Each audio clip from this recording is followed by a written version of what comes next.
El presidente de Estados Unidos, Donald Trump, anunció un nuevo arancel general del 10% sobre todas las importaciones luego de que la Corte Suprema de Estados Unidos dictaminara que excedió sus poderes con su política aduanera. La Asamblea Nacional de Venezuela aprobó la ley de amnistía destinada a los presos políticos, un avance que podría significar la liberación de cientos de personas encarceladas por motivos políticos en las últimas décadas. El presidente interino de Perú, José María Valcárcel, sostuvo una reunión clave con el titular del Banco Central de Reserva, Julio Velarde, quien ha posicionado al Perú como el país con la moneda más sólida de la región y una de las más fuertes del mundo. Punch se ha robado el corazón de millones a nivel mundial. Se trata de una cría de macaco que se ha convertido en una estrella de las redes sociales, meses después de haber sido abandonado por su madre y no separarse de su peluche.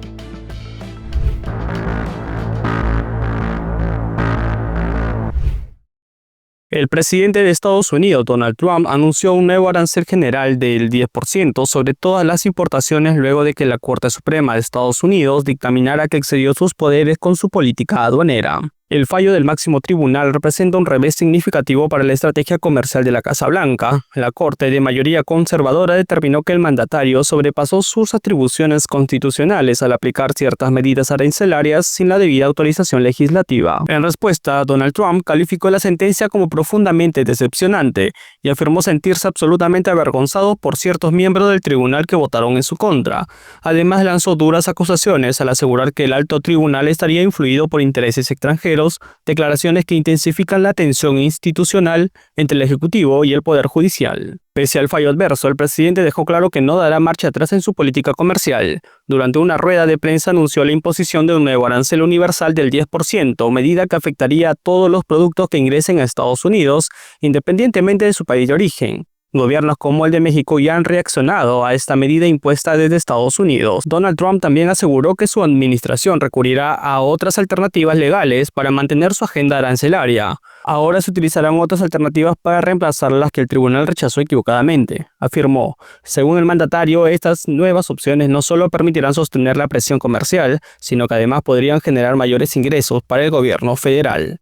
La decisión abre un nuevo capítulo en el debate sobre el alcance de los poderes presidenciales en materia de comercio exterior. Expertos constitucionales señalan que el Congreso tiene un rol central en la regulación de aranceles, aunque históricamente ha delegado amplias facultades al Ejecutivo en contextos específicos. El hecho que ha desatado la fuerte respuesta de Donald Trump y un terremoto en la política estadounidense es el fallo de la Corte Suprema de Estados Unidos, que dictaminó que varios aranceles impuestos por el presidente son ilegales, al considerar que excedían los poderes ejecutivos sin el respaldo del Congreso de Estados Unidos. Con una votación de 6 votos a 3, el alto tribunal determinó que Trump excedió su autoridad constitucional al aplicar aranceles generalizados bajo la Ley de Poderes Económicos de Emergencia Internacional, que no faculta al presidente a imponer tarifas sin una autorización expresa del Congreso. El fallo recalca que solo el Congreso tiene el poder de fijar impuestos y aranceles, según lo establecido en la Constitución.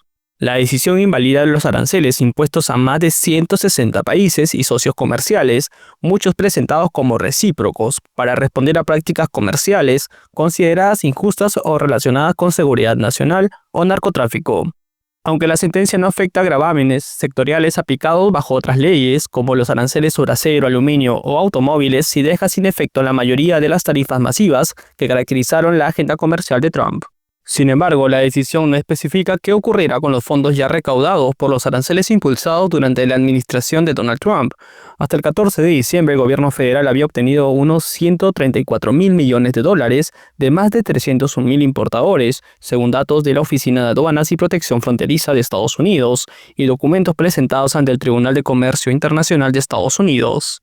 La Corte no definió si corresponde devolver ese dinero ni el mecanismo para hacerlo, un asunto que probablemente quedará en manos de instancias inferiores.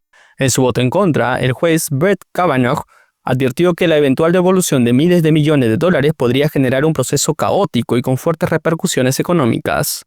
Para la economía estadounidense y los mercados globales, el fallo tiene implicaciones inmediatas. Podría generar incertidumbre en las cadenas de suministro, presiones sobre precios y la necesidad de revisar acuerdos comerciales en un momento en que temas como la inflación y el crecimiento económico siguen siendo prioritarios. Las acciones de empresas del sector del comercio electrónico como Amazon o eBay subían este viernes en la bolsa de Wall Street después de que el Tribunal Supremo de Estados Unidos declarara ilegales los aranceles del presidente Donald Trump. A la 1 de la tarde, hora local, las mayores subidas en el sector eran para Etsy, que se disparaba un 6,6%, seguida de eBay con un 4%, Shopify 3%, Pinduoduo Holdings con un 3%, Wayfair 2,6% y Amazon 2%. La Corte Suprema declaró que el gobierno estadounidense se extralimitó en los poderes de emergencia invocados por Trump para imponer gran parte de sus gravámenes a sus socios comerciales en un duro revés a su política arancelaria. Muchas empresas dedicadas al comercio electrónico se habían visto afectadas por los gravámenes del republicano y la incertidumbre en torno a su política arancelaria. Entre los gravámenes afectados por el fallo del Supremo están el arancel global base del 10% a las importaciones extranjeras, los llamados aranceles recíprocos a los socios comerciales y las tarifas adicionales del 25% que impuso a México y a Canadá para presionar a estos países a frenar el flujo de drogas hacia Estados Unidos. La economía de Estados Unidos creció mucho menos de lo previsto en el último trimestre de 2025. El Departamento de Comercio informó el viernes que en el trimestre de octubre a diciembre, la mayor economía del mundo se expandió a una tasa anualizada del 1,4%, una cifra muy por debajo del 2,5% interanual pronosticado por los analistas. En consecuencia, el crecimiento del Producto Interior Bruto para todo el año 2025, el primero del regreso de Donald Trump a la presidencia, se situó en 2,2%, por debajo del 2,8% del año anterior. Según el Departamento de Comercio, el menor crecimiento en el último trimestre del año reflejó caídas en el gasto del gobierno y las exportaciones y una desaceleración en el gasto de los consumidores, algo parcialmente compensado por un repunte de las inversiones. Por su parte, Trump atribuyó la desaceleración al prolongado cierre presupuestario del gobierno el año pasado, del cual responsabilizó a los legisladores demócratas. El presidente insistió además en que la Reserva Federal, el Banco Central del país, debe recortar sus tasas, que son claves para definir los costos del endeudamiento. Desde que volvió al poder en enero de 2025, Trump exige a la Fed un fuerte recorte de sus tasas para impulsar la economía. Los tipos de interés en Estados Unidos se encuentran en un rango entre 3,5 y 3,75%, y los analistas estiman que el Banco Central los mantendrá en ese nivel.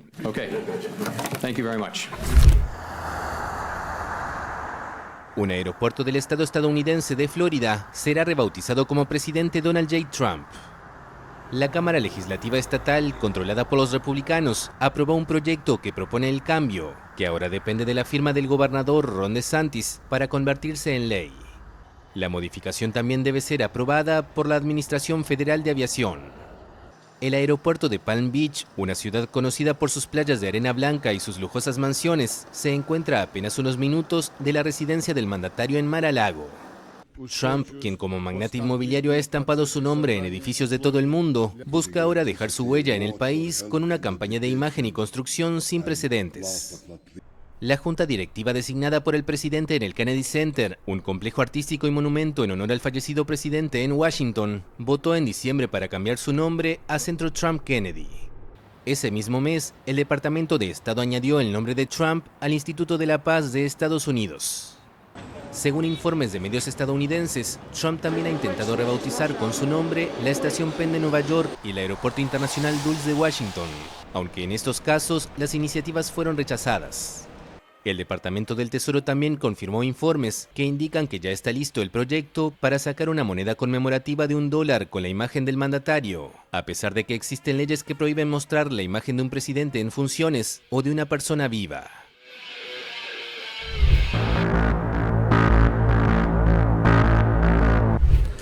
La segunda discusión del proyecto de ley de amnistía para la convivencia democrática presentada ante la Asamblea Nacional de la República Bolivariana de Venezuela, sírvanse manifestarlo con la señal de costumbre. Queda aprobada por unanimidad. En consecuencia, se sanciona la ley de amnistía para la convivencia democrática.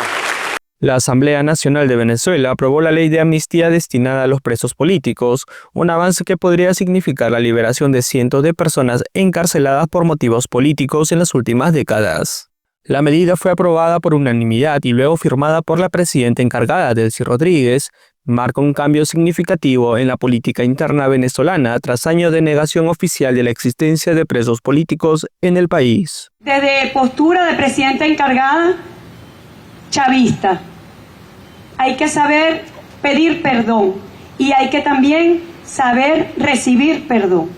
Y ese es el proceso que se abre con esta ley de amnistía.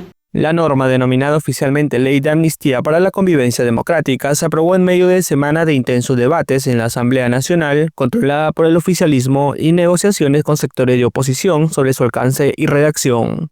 La aprobación de esta ley ocurre después de que más de 400 presos políticos fueran excarcelados desde principios de enero, cuando la nueva administración prometió avanzar en un proceso de normalización tras la captura de Nicolás Maduro en enero de 2026. Sin embargo, organizaciones como Foro Penal estiman que todavía más de 600 personas permanecen detenidas por motivos políticos y siguen presionando por su liberación total. El contenido de la ley no está exento de críticas y reservas. La norma excluye a personas acusadas o condenadas por delitos graves, como homicidio, violaciones de derechos humanos, corrupción o delitos relacionados con acciones armadas contra el Estado, y deja en manos de la justicia la interpretación en ciertos casos, algo que ha generado preocupación entre grupos de derechos humanos y familiares de detenidos. Algunos opositores también han expresado escepticismo sobre su alcance real, advirtiendo que ciertos requisitos y condiciones, como la necesidad de presentarse ante tribunales, podrían dificultar que muchos beneficiarios accedan efectivamente a la amnistía. Para familiares de presos políticos y organizaciones civiles, esta ley representa una esperanza de alivio y reconciliación, aunque muchos siguen reclamando una ejecución más rápida y completa de las excarcelaciones que contempla la nueva legislación. Al conocerse la aprobación de la ley de amnistía, que perdona casos en periodos de crisis política entre 2002 y 2025, las familias de los presos políticos en Venezuela celebraron la decisión y exigieron la liberación de sus seres queridos. A través de teléfonos, observaron el anuncio del presidente del Parlamento, Jorge Rodríguez, quien dio luz verde a la amnistía. Petra Vera, familiar de un preso político en el comando de la Policía Nacional Bolivariana, mostró su complacencia con la decisión. Tenemos mucha emoción porque sentimos que de una u otra forma valió la pena la lucha que hemos hecho durante todos estos días. Estamos sumamente felices y esperamos con ansia a nuestros seres queridos. En ese mismo lugar, conocido como Zona 7, un grupo de mujeres había decidido levantar una huelga de hambre durante la misma jornada debido a la falta de condición física. Jessie Orozco comenta que solo una de ellas seguía en pie con la protesta debido a que las demás se habían descompensado. Aquí seguimos hasta que el último salga, por la libertad de todos nuestros familiares y de todos los presos políticos de este país. Tenemos una ley de amnistía ya aprobada. Sin embargo, hasta que no se ejecute, no nos movemos de aquí. La Zona 7 había sido el lugar de las protestas más fuertes de los últimos días, luego de la visita allí del presidente del Parlamento, en la que aseguró que se liberarían a todos los detenidos cuando se aprobara la ley.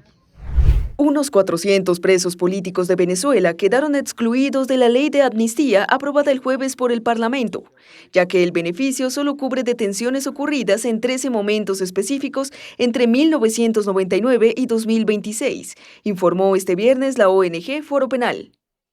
El director y vicepresidente de la organización, Gonzalo Jimiop, criticó que hay 15 años completamente por fuera de la ley, lo que a su juicio desconoce que la persecución y prisión política ha sido continua en Venezuela. Además, afirmó que aún se encuentran bajo un aparato de represión. A veces se trabaja con lo que se tiene y no con lo que se quiere. ¿Okay? Estamos todavía trabajando dentro de un aparato de represión que, como bien lo dice Alfredo, no se ha desmantelado todavía. Y hay que aprovechar todas y cada una de las oportunidades y ventanas que se abren. Yo quiero sí reconocer, por ejemplo, que los diputados del Bloque Libertad abrieron posibilidades importantes para que la sociedad civil participara en la discusión de esta ley. No se logró todo lo que se quería, ciertamente, pero sí se lograron algunas cosas interesantes y esto es de rescatarse también. La lucha no termina aquí. Esta es una carrera de resistencia, no de velocidad. La lucha termina cuando terminemos de desmontar el aparato represivo, allí podremos decir todos que somos verdaderamente libres. Mientras no terminemos eso, no somos verdaderamente libres. Según Foro Penal, más de 600 personas siguen detenidas por motivos políticos, tras 448 excarcelaciones desde el 8 de enero, mientras sectores opositores consideran que la legislación es insuficiente y dudan que permita una reconciliación. El presidente interino de Perú, José María Balcázar, sostuvo este jueves una reunión clave con el titular del Banco Central de Reserva, Julio Velarde, en Lima, en un gesto que busca transmitir señales de estabilidad económica y continuidad de políticas macroeconómicas tras los recientes cambios políticos en el país. El encuentro, realizado en el Palacio de Gobierno, se llevó a cabo poco después de que Balcázar fuera designado por el Congreso como presidente interino en reemplazo de José Gerí, en medio de la crisis institucional que vive el Perú. Según informó la presidencia, la reunión se desarrolló en un clima de diálogo técnico y duró alrededor de 20 minutos, tiempo en el cual Balcázar y Velarde conversaron sobre la situación económica actual, las perspectivas de estabilidad monetaria y la importancia de fortalecer la confianza de los mercados y la población en las instituciones peruanas. En declaraciones recientes, el mandatario interino había adelantado su intención de reunirse con el presidente del Banco Central de Reserva del Perú y otros actores claves de la economía para asegurar la continuidad de la política monetaria y evitar saltos al vacío en el manejo financiero del país. Julio Velarde, una figura conocida por su trayectoria de más de 2 décadas al frente del BCRP, ingresó a Palacio por la puerta de Desamparados y se retiró por la principal tras la cita sin ofrecer declaraciones públicas, lo que es habitual en encuentros de esta naturaleza centrados en coordinación institucional. La presencia de Velarde frente al Ejecutivo es vista por analistas como un símbolo de continuidad en la gestión económica, una señal clave para los mercados financieros y para los agentes económicos que buscan certezas en medio de un periodo de transición política. Este diálogo se da en paralelo con otros contactos que Balcázar ha mantenido con diversos sectores del Estado desde que asumió el cargo, incluyendo reuniones con altos mandos militares y con legisladores de distintas bancadas, en un intento por promover unidad y coordinación institucional. La Plaza de Bolívar en Bogotá fue el epicentro de una masiva movilización ciudadana en defensa del incremento del 23.7% al salario mínimo, medida que lo fija en 2 millones de pesos mensuales. La multitudinaria concentración surgió como respuesta a la decisión del Consejo de Estado de suspender provisionalmente este decreto presidencial. El tribunal exigió al gobierno un nuevo documento que cumpla estrictamente con los criterios constitucionales y legales vigentes. En medio de un ambiente de música y expresiones culturales, los manifestantes rechazaron la suspensión judicial, señalando que afecta a los sectores más vulnerables y a los trabajadores de la salud. A pesar de las advertencias empresariales sobre posibles efectos en la inflación y el empleo, este ajuste salarial mantiene un fuerte respaldo en un año electoral. La jornada se caracterizó por la reafirmación del apoyo ciudadano a las políticas del Ejecutivo para consolidar este beneficio económico. Las autoridades de México están en alerta ante la posibilidad de que colombianos que trabajan con los cárteles del narcotráfico aprovechen el Mundial de Fútbol para ingresar al país. Eso afirmó a la AFP Roberto Alarcón, coordinador general estratégico de seguridad del estado de Jalisco, cuya capital, Guadalajara, es una de las ciudades sedes del torneo. En junio del año pasado, el ejército detuvo a 10 exmilitares colombianos durante un operativo en el vecino estado de Michoacán, tras una explosión que mató a 6 soldados mexicanos. Estamos en la alerta permanente con las autoridades del Instituto Nacional de Migración y de la Guardia Nacional, que son las autoridades que se encargan de la seguridad del aeropuerto, pero también de carreteras y de cualquier otra vía de acceso al Estado. Hemos ya retornado a su país algunos ciudadanos colombianos que no acreditaban el motivo de su presencia acá en el Estado. De acuerdo con expertos, el desarme de la guerrilla de las FARC en 2017 y la disminución del presupuesto militar en Colombia impulsaron la llegada de exguerrilleros y exmilitares de ese país para unirse a grupos criminales en México. Guadalajara se prepara para recibir 4 partidos del Mundial de Norteamérica, que atraerán a decenas de miles de visitantes extranjeros. Para garantizar la seguridad, cuenta con más de 2.000 cámaras de vigilancia, drones y equipos para combatir aeronaves no tripuladas. 3 personas resultaron heridas el viernes por la explosión de un paquete en la Escuela Superior de Gendarmería en Buenos Aires. El hecho ocurrió a inicios de la tarde en un edificio ubicado a unos 800 metros de la Casa de Gobierno. Según el reporte policial, el personal de Gendarmería manipulaba una encomienda que había sido recibida 4 meses atrás. 2 de los heridos debieron ser trasladados con quemaduras a un centro asistencial cercano, pero según el reporte policial, sus vidas no corren peligro. La Gendarmería Nacional Argentina es una fuerza de seguridad federal que actúa en fronteras, objetivos estratégicos y seguridad interior.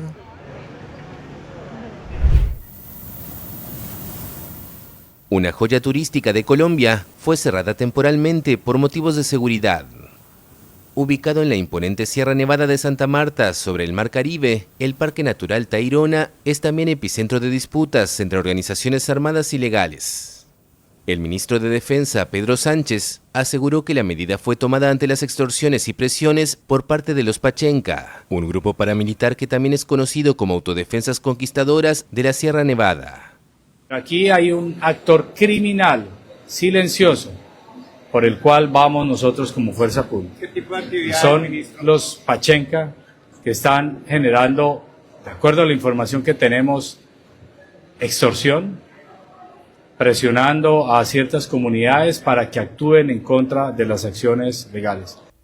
El director de Parques Naturales aseguró que las molestias de las comunidades empezaron con el cierre temporal de un sector que había sido afectado por inundaciones y la intervención de la fuerza pública para detener una construcción ilegal. La entidad encargada de administrar el lugar había denunciado que en algunas zonas del parque fueron instalados puntos de control en los que los habitantes hacían cobros no autorizados a los turistas. No deseamos esta situación de cierre, nos perjudica, pero debe prevalecer el cuidado de la naturaleza y el respeto absoluto por la dignidad, la vida y la integridad de los guardaparques, que son funcionarios, servidores públicos que entregan su talento, su convicción en la defensa de la vida. La Sierra Nevada de Santa Marta es considerada la playa costera más alta del planeta y en ella habitan milenarias civilizaciones.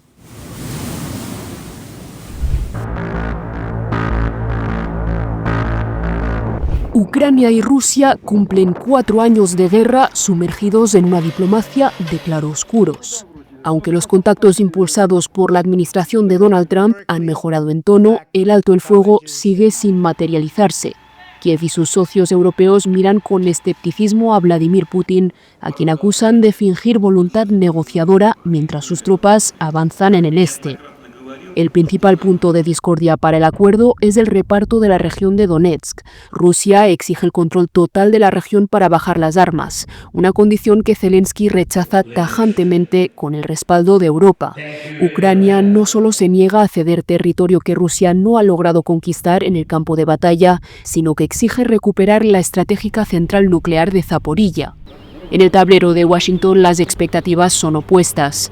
Moscú busca restablecer el comercio, Kiev más sanciones contra el crudo ruso y un blindaje militar por escrito antes de cualquier pacto, por miedo a que una tregua sea solo una pausa para una nueva invasión. Sin Estados Unidos como donante, Europa ya financia casi la totalidad del ejército y el Estado ucraniano. Ante la negativa rusa a aceptar tropas de la OTAN, el peso de la seguridad futura recaerá en un ejército ucraniano de 800.000 efectivos. Un despliegue que, según el plan de Zelensky, deberá ser costeado por sus aliados europeos para librar así a la población del régimen actual de servicio militar obligatorio y garantizar una paz que hoy por hoy sigue pareciendo lejana.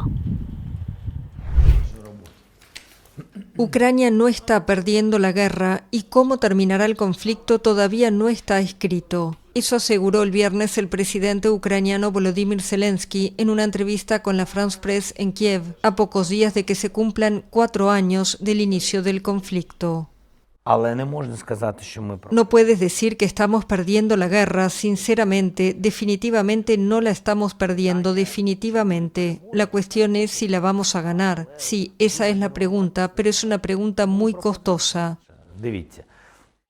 El conflicto más mortífero de Europa desde la Segunda Guerra Mundial estalló el 24 de febrero de 2022, cuando Rusia invadió el país vecino. Desde entonces, decenas de miles de civiles y cientos de miles de soldados en ambos bandos han muerto. Las últimas conversaciones de paz esta semana en Ginebra, mediadas por Estados Unidos, concluyeron sin avances en la cuestión clave de cómo se repartirá el territorio en un eventual fin del conflicto. Según Zelensky, tanto Washington como Moscú ejercen presión para que Ucrania ceda a la disputada cuenca minera del Donbass en el este del país. Rusia reclama como propia esa cuenca formada por las regiones de Donetsk y Lugansk y amenaza con capturarlas por la fuerza si las tropas ucranianas no se retiran. Ucrania todavía controla aproximadamente 1/5 parte de Donetsk, aunque ha perdido Lugansk casi en su totalidad. Pero no quiere ceder estos territorios porque, según dice, eso envalentonaría a Rusia.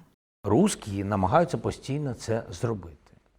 Швидкий мир з виходом із Донбасу – це якраз ідея русських, як отримати швидше Донбас без втрат особового складу Росії. Zelensky reivindicó en la entrevista que sus tropas están recuperando territorio gracias a una contraofensiva en el sur del país. Але я можу сьогодні вітати нашу армію, передусім, всі сили оборони безпеки, безумовно. На сьогодні 300 кілометрів звільнено. Це дуже багато кілометрів. Estados Unidos no solo presiona a Ucrania por la cuestión territorial, también empuja para la celebración de elecciones presidenciales como parte de un acuerdo de paz. Zelensky, que defiende que los comicios solo pueden celebrarse una vez que termine la guerra, aseguró que el Kremlin quiere unas elecciones rápidas porque quieren apartarlo de la presidencia. El mandatario insiste además en que las elecciones solo serán posibles si sus aliados ofrecen garantías de seguridad sólidas para disuadir los ataques rusos.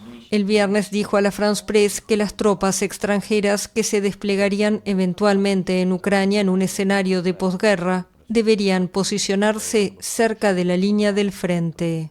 І запропонували би бути у Львові, то для нас це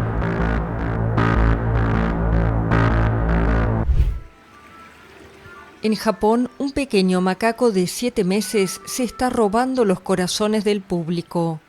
Abandonado por su madre poco después de nacer, el mono, bautizado Punch, encontró consuelo en un peluche de orangután al que no suelta por nada del mundo. Las imágenes de Punch aferrado a su juguete se volvieron virales, generando una ola de apoyo en las redes japonesas bajo el hashtag Hanging There Punch o Ánimo Punch. El zoológico de Ichikawa, cerca de Tokio, indicó que el macaco inició su integración con el resto del grupo. Aseguró que de a poco Punch empieza a jugar y hasta a recibir algunos regaños, señal de que se está adaptando bien. Último día de la cumbre sobre el impacto de la inteligencia artificial celebrada esta semana en India. El viernes, el secretario general de Naciones Unidas, Antonio Guterres, defendió la creación de una comisión científica de la ONU para un control humano de la tecnología. La ciencia informa, pero los seres humanos deciden. Nuestro objetivo es hacer del control humano una realidad técnica, no un eslogan. Esto exige una supervisión humana significativa en todas las decisiones de alto riesgo, en la justicia, en la salud, en el crédito. healthcare credit. La Asamblea General de la ONU designó a 40 expertos para un nuevo grupo denominado Panel Científico Internacional Independiente sobre Inteligencia Artificial. El objetivo de ese órgano consultivo, creado en agosto, es abordar la IA tal como lo hace el Panel Intergubernamental sobre el Cambio Climático de la ONU para el Calentamiento Global, estableciendo evaluaciones sobre su impacto y también estrategias de respuesta. Para el diplomático, una gobernanza guiada por la ciencia no es un freno al progreso, sino un acelerador de soluciones. The message is simple. Less hype. El mensaje es simple: menos sensacionalismo, menos miedo, más hechos y evidencias. Guiados por la ciencia, podemos transformar la IA de una fuente de incertidumbre a un motor confiable para los objetivos de desarrollo sostenible. Construyamos un futuro en que las políticas sean tan inteligentes como la tecnología que buscan orientar. Smart as the technology it seeks to guide. En cambio, Estados Unidos volvió a rechazar el viernes cualquier gobernanza mundial de la IA. Según el representante de la Casa Blanca en la cumbre, la inteligencia artificial tiene el potencial de promover el crecimiento humano. Aseguró además que las obsesiones ideológicas centradas en los riesgos, como el clima o la equidad, se convierten en excusas para la gestión burocrática y la centralización. Kim Jong-un prometió mejorar la calidad de vida de los norcoreanos. El dirigente inauguró el 9º Congreso del Partido de los Trabajadores, en el que pasará revista a las prioridades nacionales desde la construcción de vivienda hasta los esfuerzos de guerra. El encuentro, que se organiza cada 5 años, es un evento político de gran importancia que no solo refuerza la autoridad del régimen, sino que puede servir de plataforma para anunciar cambios en las políticas nacionales o relevos de altos funcionarios. La economía de Corea del Norte lleva años languideciendo bajo las duras sanciones occidentales que afectan desde el petróleo hasta el marisco, y cuyo objetivo es cortar la financiación de su programa de armas nucleares. Kim afirmó que el país superó sus peores dificultades hace 5 años y que ahora encara una nueva etapa llena de optimismo y confianza en el futuro.